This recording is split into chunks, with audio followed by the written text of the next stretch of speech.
देवताओं से ये कहा कि यदि मुझे यज्ञ में भाग नहीं मिला है तो मैं तुम्हारे मस्तक को काट दूंगा। तो देवता भयभीत हो गए, देवता शंकर जी की शरण में गए। तो शंकर जी का नाम है आशुतोष, शीघ्र प्रसन्न होने वाले। शंकर जी प्रसन्न हो गए। शंकर जी ने अपना धनुष देवताओं को दे दिया और देवताओं ने ये धनुष राजा जनक के पूर्वज को दिया। कब? जब राजा दक्ष ने यज्ञ किया था। और शिव महापुराण ये कहता है कि जिस समय राजा दक्ष ने भगवान शंकर के विरोध में यज्ञ किया था, उस समय दक्ष के यज्ञ में दधीच जी जीवित थे, क्योंकि दधीच ने उठ करके विरोध किया था कि यदि शंकर जी को यज्ञ में भाग नहीं दिया जाएगा तो ये यज्ञ कभी सफल होने वाला नहीं है। तो कहने का तात्पर्य यह है कि जब दक्ष की यज्ञ में धनुषों बना है और दधीचु जी जीवित है, तो फिर ये धनुष दधीच की अस्थियों से कैसे बना? अब विषय आगे हो गया, अब ये विषय आगे इसलिए हो गया, कोई इतना प्रभाव है? नहीं नहीं नहीं, वो उसको जानकारी नहीं है, वो तिवारी है और फिर हमारे पक्ष में इसलिए नहीं आ रहा है क्योंकि वो छिल्लू है। क्यों? देवासुर संग्राम बहुत बात में है, और जहां पर ये विषय तुम बता रहे हो, ये धनुष की कथा अलग है। देखो, हरि अनंत, हरि कथा अनंता, है ना, अलग अलग कथाएं हैं, कहीं कुछ लिखा है कहीं कुछ लिखा है। अब जो मानस में लिखा है वो वाल्मीकि में नहीं है, जो वाल्मीकि में है वो मानस में नहीं है। तो बड़ी बड़ी चर्चाएं हैं। तो ये तो धनुष की चर्चा रही, और धनुष ही मत, क्योंकि धनुष के ही कारण हमारा ये झगड़ा चल रहा है। तो जो शंकर जी का महाधनुष है, इसको तुमने ये प्रमाणित किया कि ये बांस का बना है। चलो हम तुमसे निपटेंगे इस विषय में। निपटाओ। हाँ, निपटेंगे।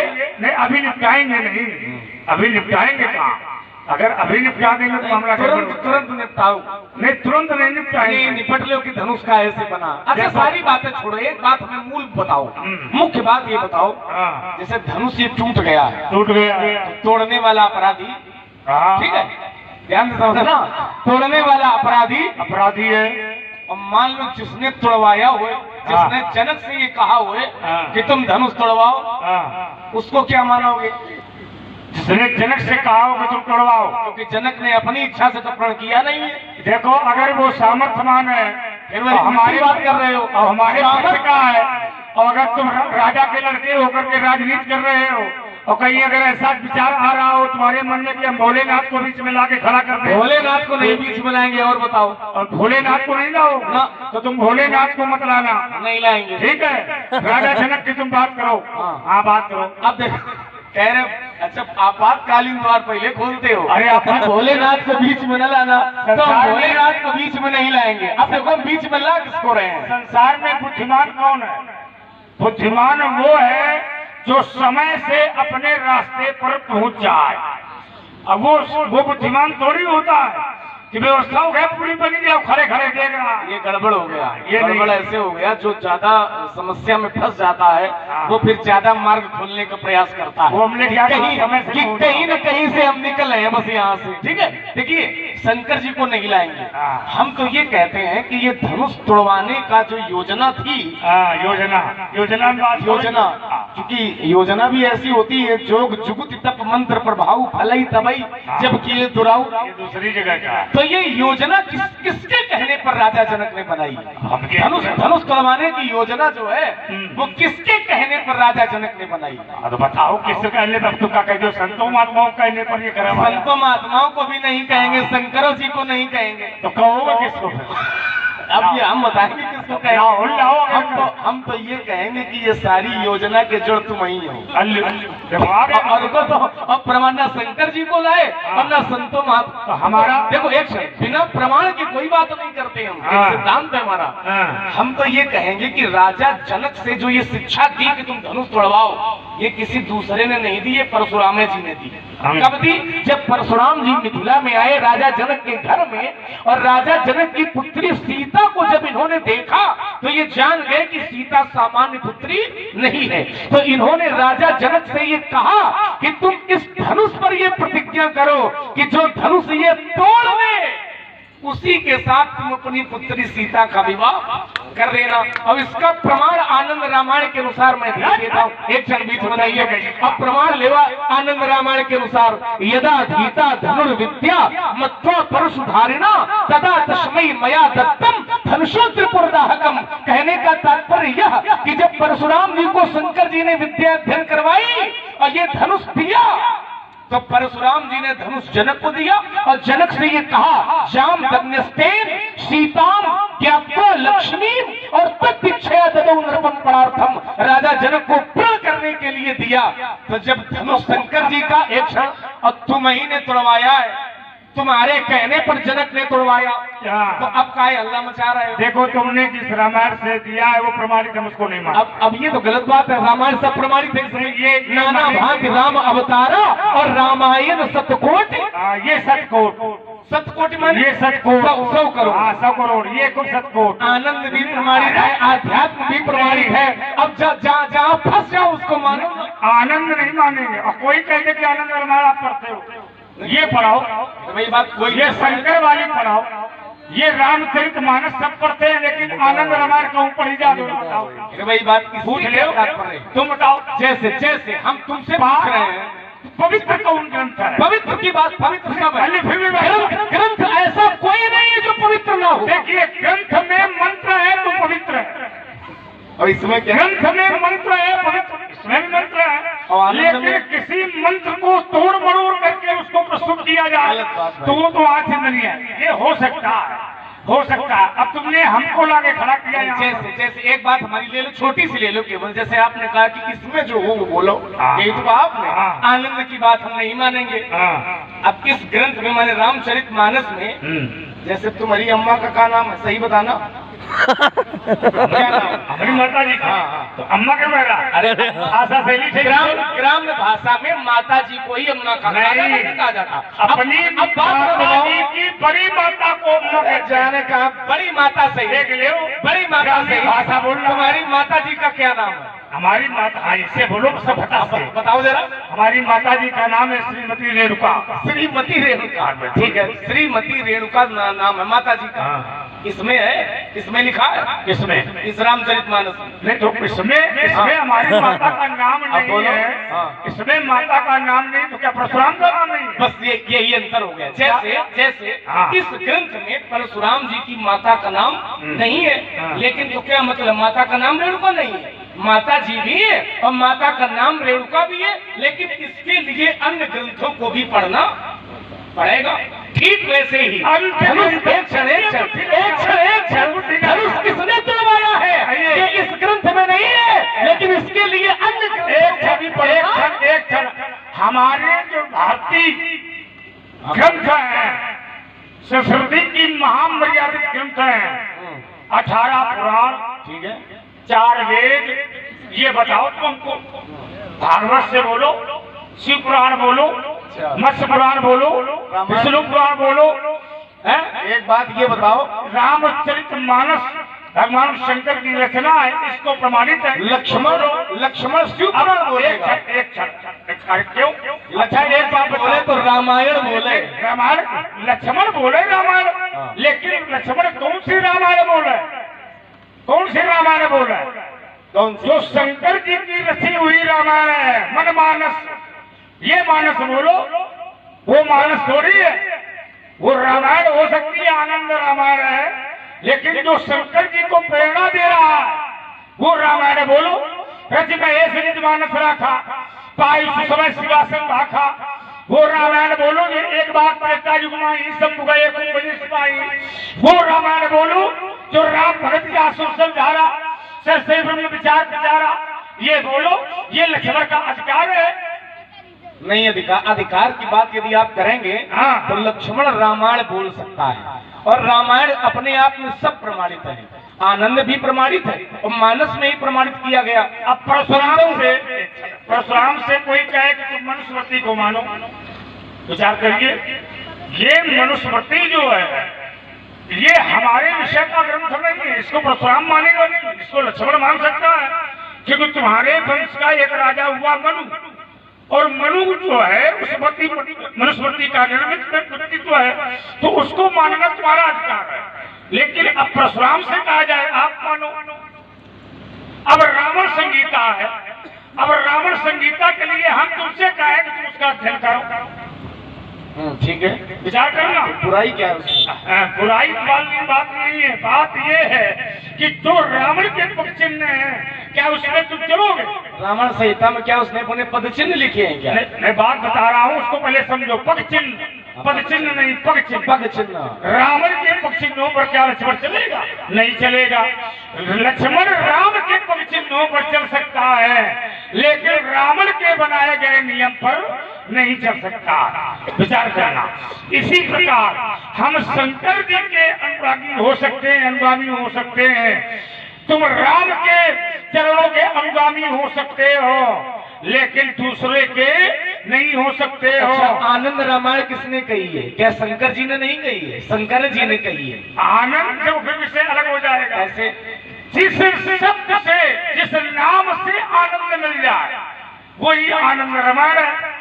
विचार करो। लेकिन तर्क को घुमा रहे हो। बात मुश्किल नहीं है। महाराज बहुत अच्छे मन से ही समझो कि आनंद रामायण तुम शंकर जी की, तुम राम की सौगंध खाओ। हाँ, राम की और राम की सौगंध खाओ कि जो ये आनंद रामायण है, हाँ, ये शंकर जी की रचना है। हाँ, शंकर जी की रचना है। इसी श्लोक से जो मैंने श्लोक पढ़ा था, यदा धीता धनुर्विद्या मत्वा परशुधारिणा, इसी श्लोक का अर्थ ये है कि ये भगवान शंकर कह रहे हैं माता पार्वती से। देखो, भगवान शंकर जो कहेंगे वो सब मंत्र है।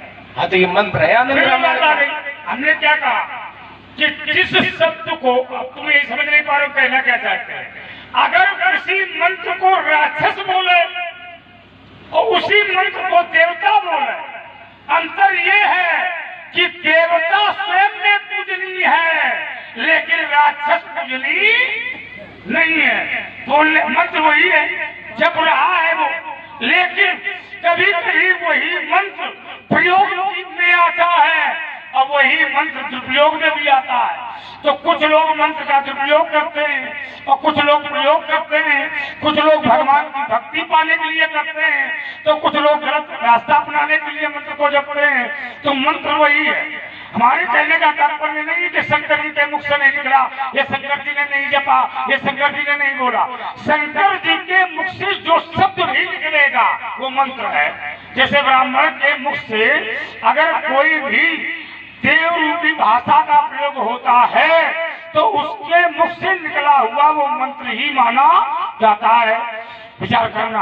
तो सारी बातों को ये जैसे आपने कह दिया कि शंकर जी के मुख से जो निकले वो मंत्र है, मंत्र होता है। लेकिन हम इसको नहीं मानेंगे, इसलिए नहीं मानेंगे, हम इसे मानेंगे लेकिन उसे नहीं मानेंगे।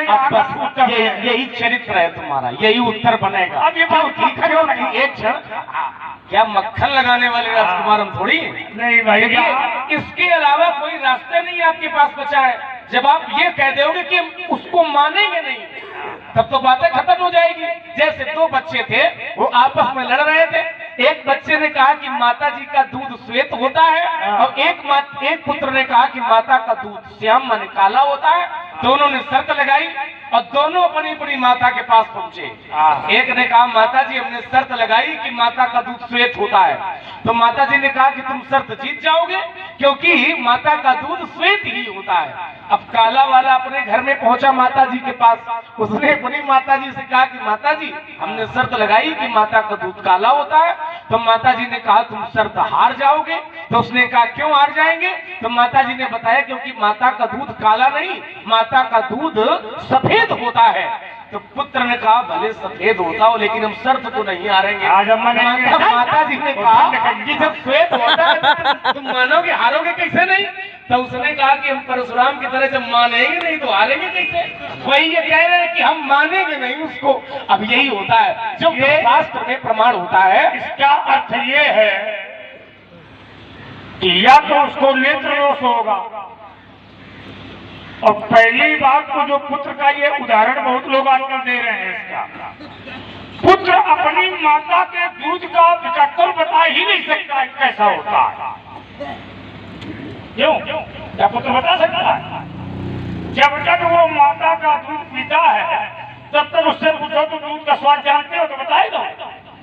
बताओ, तुम बताओ। अच्छा तुम बताओ, ये जुर्म ये बना बना के तुम लोग रचे हो, तो अगर हमें मिल जाए जिसने ये कहा है, इसीलिए तो तो हम बामन जगत पे इसीलिए तो हमने कहा कि ध्यान से नहीं माता सुना। की गोद में, माता की आंचल में छुप करके माता का दूध पीने वाला बालक वो न काला बता सकता है, न सफेद बता सकता है, और न तो वो दूध का स्वाद बता सकता है।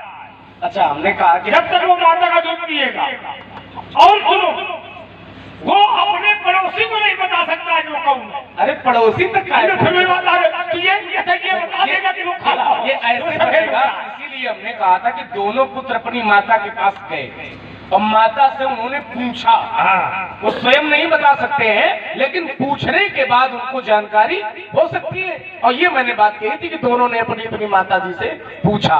तो ऐसे ही अब अच्छा फिर एक बात ही बढ़िया है, लेकिन लड़का उदंड हो तो उसके लिए माता पिता तो दोषी माने जाते हैं आजकल। नहीं, लड़का उद्दंड हो।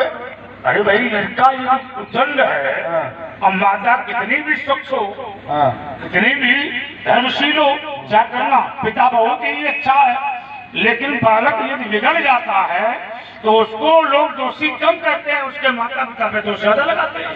क्योंकि माता से फिर पिता बैरी लेने वालों ने पटता, क्योंकि माता पिता से ही तो पुत्र का संस्कार उत्पन्न होता है। मान ले पिता बहुत खराब हो और पुत्र बहुत अच्छा हो तो ये सब संगत पर निर्भर हो जाता है। अगर बालक का पिता अत्याचारी है, राक्षस है, अधर्मी है, पापाचारी है, और पुत्र अगर संत महापुरुषों के सानिध्य में रहता है तो वो बिगड़ने वाला नहीं है।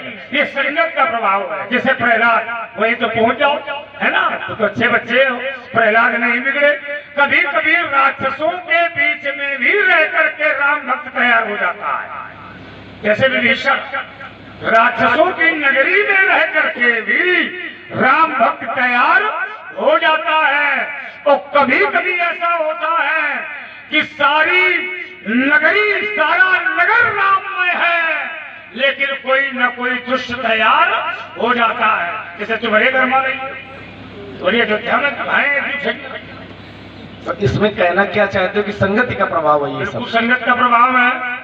संगत का प्रभाव तो होता ही है, क्योंकि नारद की संगत यदि प्रहलाद ने न की होती तो प्रहलाद को राम भक्त कहने की कोई आवश्यकता आगे। अच्छा, संगति का प्रभाव यदि पड़ता है तो फिर ये आचार्यों ने क्यों कहा कि जे रहीम उत्तम प्रकृति तो का करी सकत कुसंग और चंदन विश्व व्यापत नहीं लिपटे रहे।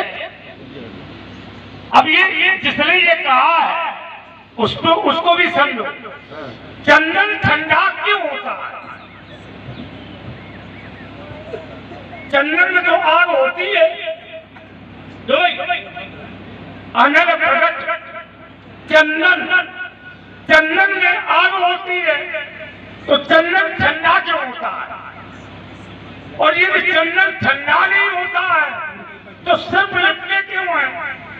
क्योंकि सर्प वही रहता है जहाँ ठंडक होती है। बहुत अच्छा उत्तर आपने दिया।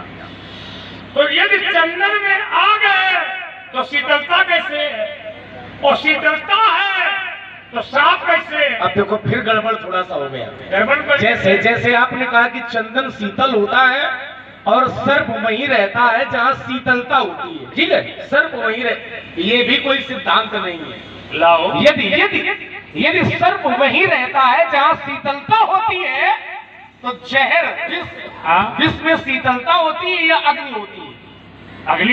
अग्नि होती है। और शंकर जी के जहर कहाँ है? गले में। शंकर जी के गले में जहर है, बिल्कुल, क्योंकि इसीलिए शंकर जी को नीलकंठ कहा गया। जहर का पान करने के कारण कंठ नीला पड़ गया। तो जब जहर में होती है आग और जहर है शंकर जी के गले में, और सांप कहाँ है? शंकर जी के हाथे में। सर्प भी तो शंकर जी के गले में है, तो जब सर्प भी शंकर जी के गले में है और वही विष है।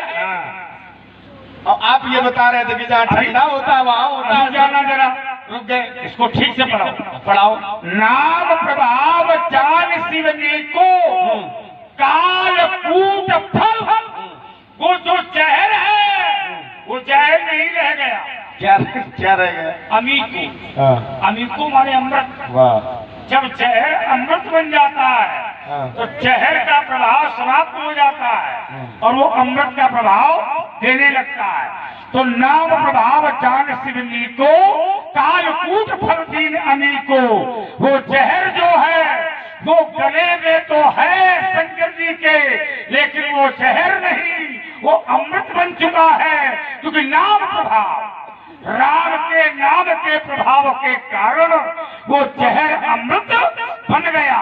और जो जहर अमृत बन जाता है तो फिर उसमें भाई जो जल को चेतन करे दूर जाए करे चेतन। वो जहर अमृत बना, ये अमृत का फल उसने दिया, लेकिन क्या वो अमृत बन गया? अमृत नहीं बना। और यदि अमृत बना होता तो फिर ये न कहा गया होता यस्यांके च विभाति भूधर सुता देवा पगा मस्तके भाले बाल विधुर गले च गरलम। अब गरलम माने समझ गया फिर? जब गरलम माने विष। हाँ। अब देखिए शंकर जी पर प्रभाव तो विष ने अपना डाला। हाँ। यदि प्रभाव न डाला होता, देखिए अब अमृत का फल उसने इसलिए दिया क्योंकि शंकर जी ने जहर को अपने उदर में जाने ही नहीं दिया। जैसे हम उदर का पान करेंगे, जहर का पान करेंगे, यदि जहर हमारे उदर में चला जाएगा तो हम समाप्त हो जाएंगे। लेकिन शंकर जी ने जहर को अपने उदर में नहीं जाने दिया, अपने कंठ में रोक लिया। अब यदि विष का प्रभाव शंकर जी पर नहीं पड़ा तो फिर कंठ नीला कैसे पड़ गया? अब देखो, अब यहीं पर आओ, बहुत अच्छी बात तुमने कही है। देखो, काला और श्वेत, अगर इसको विचार करना, बुद्धिमान हो तो समझो। भगवान शंकर का शरीर कैसा है? नीला है, काला है ना, कर्पूर गौरम। कैसा है? कर्पूर गौरम करुणावतार। भगवान शंकर का जो शरीर है वो कपूर के समान हो रहा है, कर्पूर गौरम। और कपूर और काला इसको मिला दे तो कैसा हो जाएगा? नीला। सफेद सफेद काला मिलाओगे तो नीला बनेगा ना। कपूर कपूर ये तो कपूर सफेद होता है। कपूर कपूर कोई पीला थोड़ी होता है। नहीं, कपूर होता है श्वेत। श्वेत। लेकिन कपूर का प्रभाव अनुमान करके देख लेना उसको, और ना बना तो हमको बुला लेना, बताएंगे, हम दिखाएंगे। ये भी एक विज्ञान है, क्योंकि हम विज्ञान के नाती हैं। विज्ञान के नाती हो? और क्या, जिसके पास विज्ञान है उसके नाती हैं। यही तो कह रहे हैं। विज्ञानी माने नहीं समझ रहे? विज्ञानी माने विश्वामित्र जी। अच्छा, विश्वामित्र के? हाँ, विश्वामित्र जी के हम नाती हैं और वो है विज्ञानी। इसीलिए हमने कहा कि हम विज्ञान के नाती हैं। तो विज्ञान जो होता है वो किसमें परिणित कर दे, क्या कर दे, ये विज्ञानी समझ सकता है। तो विज्ञान का मर गया। तो कपूर और वो उसको मिलाने से वो नीला जो शब्द लगा है वो जहर का ही प्रभाव, ये भी तुम मान सकते हो, क्योंकि शास्त्र ये भी कहता है। इसलिए भगवान शंकर को नीलकंठेश्वर कहते हैं, है ना। तो ये समाज की उड़ंत में भेजता है जो धनुष टूटा है क्या बात धरती पर, कुठार का भाजन आज मिथिला में मैं दिखाऊंगा। जिसने तोड़ा है धनुष भोलेनाथ का, मिथिला से मार भगाऊंगा। यादें समझाता हूँ, समझ, पतले की भी आवश्यकता है। यादें समझाता हूँ, समझ जाओ। दशरथ के नंदन मैं परशुराम ना कहा। तुम्हारे पत गए लेकिन अभी हमारे नहीं पते हैं, इसका भी तो ध्यान रखो, ठीक है। अच्छा, विशेष वाला पत गया। देखिए ऐसा है महाराज, आपने जोड़ा, ये एक भाव हो सकता है कि वो काला और सफेद मिलेगा तो नीला बन जाएगा, ऐसा कुछ है नहीं। क्योंकि जहर यदि काला है और शंकर जी सफेद, यदि इस नियम को जोड़ रहे हो तो उसके पहले तो शंकर जी के गले में करिए सर्प पड़ा रहता था, कभी कंठ नहीं नीला पड़ा, लेकिन जहर को पीने के बाद ही नीला पड़ा। इसका कहने का तात्पर्य ये है कि जहर ने अपना प्रभाव डाला। और तर्क हमारा आपका ये था कि आपने ये कहा था सर्प वहीं रहता है जहां शीतलता होती है, तब मैंने ये कहा था कि शंकर जी के गले में है जहर और जहर में होता है अग्नि तत्व। इसलिए ये उल्टी सीधी बातें करके, सीधी सीधी बातें, सर्प स्वयं में मणि मुक्ता है और सर्प की जो मणि होती है वो शीतलता ही प्रदान करती है। सर्प की मणि देखी है, और मणि जो होती है वो बहुत ठंड होती है। भगवान शंकर ने सर्प को अपने गले में धारण क्यों किया? क्योंकि सर्प होता है ठंडा और सांप की जो मणि होती है वो बहुत शीतल होती है। शीतल माने ठंड, और गले में हो रही थी जलन, तो जलन कैसे समाप्त की जाती है? ठंड से। तो ठंड के कारण भगवान शंकर के कृपा की जलन हो गई समाप्त। ये रस बोलो, फिर मैं आगे व्यास से बात कर रहा हूँ। ये उल्टी सीधी बातें करके क्यों अपनी दुर्दशा कराओगे और ज्यादा इठोगे परशुराम, तो फिर आज धूल चाटते जाओगे, सभा से भाग जाओगे। मुनि जी जब धनुष संभालेंगे उठोगे वृक्ष चक्कर में, धनुष कर्षण उठा लेंगे। ये रघुवन सखर है, नहीं ये नेक कर सकते। जगत की चंचल लज्जा विषम इस काल खा लेंगे। तुम्हें क्या हो गया है जो अकड़ते ही तो जाते हो और जगत के वीर सिंहों को ये फरसा दिखाते? उठा गया अपना तुम छठानों में रोज दिखाया गया था तुम्हारा बोल सोल खोरी भूल में मिलाऊंगा। या संघों में संगी या विश्वाम समाज को ढल के दिए थे, या तो सब होता रहे हैं, या देखे खाता हूँ समझाओ जिसे नहीं या सुता को सामने कहा मैंने। तो फिर मेरे मन में भी है भाया है, और देखूंगा किसकी मैया ने कितना दूध देगी बारिश हो बखार में पटूंगा।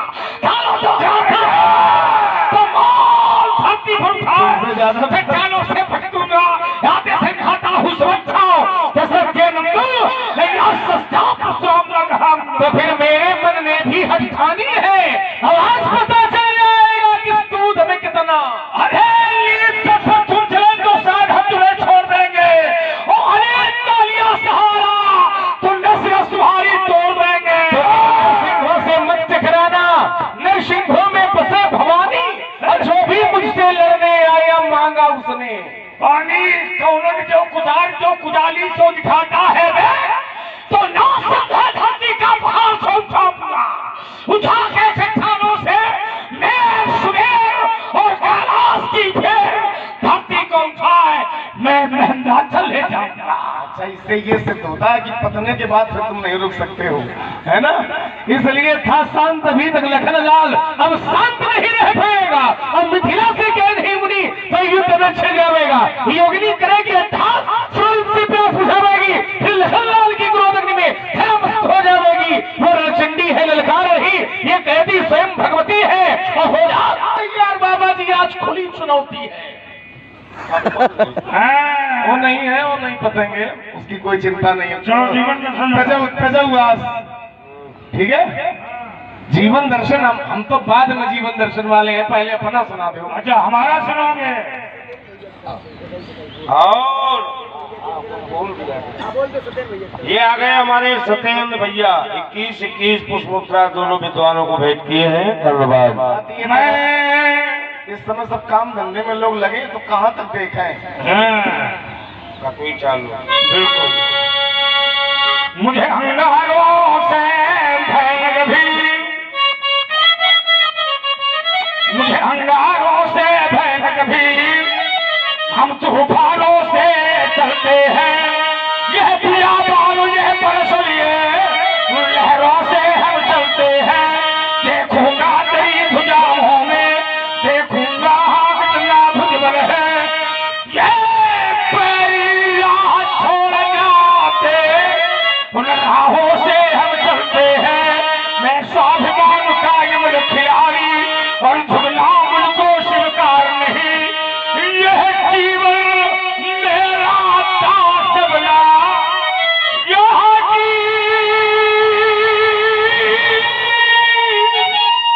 वन मेरा दास बना, पर मैं जीवन का दास नहीं। तो हमारा भी जीवन दर्शन एक विधा, एक शैली है। जो पंथ है वो कठिन है, तो मैं कठिन पंथ का पथिक लड़ा, मैं कठिन पंथ का पथिक लड़ा। करतानित झंझावातों से, करतानित झंझावातों से ये प्राकृतिक प्रकोप न डरा सके हमको अपने आघातों से, हमको अपने आघातों से। मैं चला जहां मैं जिस पथ पर नहीं देखा मैंने आदि अंत, नहीं देखा मैंने आदि अंत वर्षा ग्रीष्म ऋतु शरद शिशिर हेमंत और बीता वसंत, हेमंत और बीता वसंत सुख से नरा और दुख से ना द्वेष हो गया पथक जगन्नाथों से मैं कठिन पंथ का कठिन लड़ा करता नित झंझावातों से। ये बहने दे माझी, बहने दे, बहने दे माझी, बहने दे अब रोक न मुझको, बहने दे इन बारी बारी पर बहने दे। ये माना यथा हजर जब सागर उन प्रखर लहरों में बहने दे।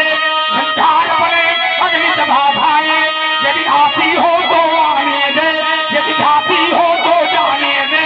मैं स्वाभिमान कायम रखनारी मुझको स्वीकार नहीं। यह जीवन मेरा दास बना पर मैं जीवन का दास नहीं। तो तुम उसी पंथ पर बढ़े चलो, तुम उसी पंथ पर बढ़े चलो जिस पर चलते जन साधारण, जिस पर चलते जन साधारण यह दुर्गम पथ क्यों अपनाया इसका मुनि पूछूं मैं कारण, इसका मुनि पूछूं मैं कारण। यह तेरा है और यह मेरा है। संसार में यही लड़ाई है कि ये मेरा है, ये तेरा है, ये अपना है, ये पराया है।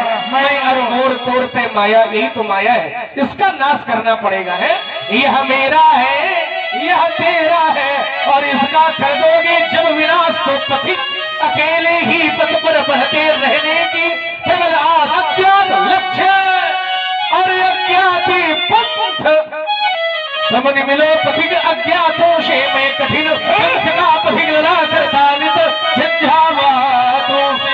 ये बालक बोली पढ़ऊ नहीं तो ही केवल मुनि जल जानसी मोही।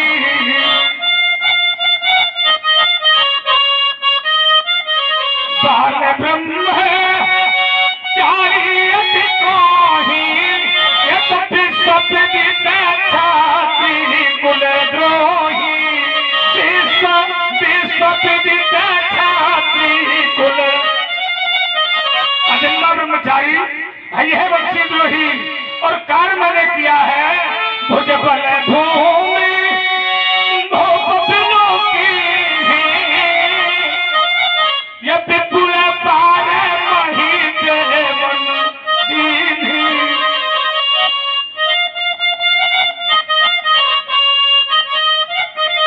सहस बाहु भुज से दुनिहारा परसु बिलो किया, परसु बिलो की मही कुमारा।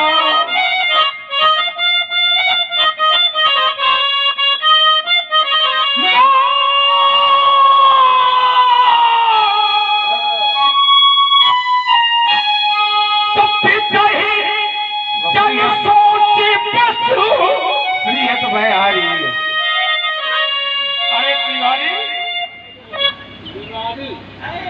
ओ तिवारी शरीयत में हारी है राजा। अरे राम तिवारी कहाँ हो? चक्कर वाला बड़ा तुमसे कम थोड़ी है भाई। राम गोपाल प्रजापति उन्होंने ये है दोनों विद्वानों को 51 पुष्पमुद्रा। अच्छा अच्छा ये सहयोग आया है। वाह ये भाई आप क्या सोच रहे थे? ये सहयोग है 51 रुपए और 11 पुष्पमुद्रा भगवान परशुराम जी श्री लक्ष्मण जी के चरणों में भेजे। धन्यवाद। देखो इतना बढ़िया कार्यक्रम हुआ है तो आनंद आ गया व्यास। श्रोता वक्ता ज्ञान निधि कथा राम के गुण सुनने वाले 4 बैठे हों लेकिन मजबूत खंभा हो है जरूर कम दुरुस्त है। और भले 4 बैठे इतने बढ़िया तो 1000 बैठे हों मतलब बैठे हों तो क्या मतलब 4 बैठे हों। देखो इतने देर में इतना आनंद आ गया और बड़ी अच्छी रामलीला हुई। और हम बुलाना चाहेंगे व्यास जी, आओ मंच में आओ आओ। इतना बढ़िया कार्यक्रम करवाया है। मैं बोली और तुरंत मैं थैली बोली बढ़िया व्यवस्था है। चरित्र न छूटने पाए कोई। बट ये बताओ कार्यक्रम काहे में करवाया है? बच्चा करो बुलाओ, आशीर्वाद तो अति आवश्यक है। सब बुलाओ। नहीं तो आशीर्वाद केवल बच्चे के दोगे कि माता पिता के? माता पिता दोनों उपस्थित हैं। अच्छा, तीनों लोग उपस्थित हो? तीनों। ये बात, क्योंकि लंबी आई सबको चाहिए अवश्य, और रामलीला हर व्यक्ति करा नहीं सकता है। रामलीला वही करा सकता है जिसके तन में मन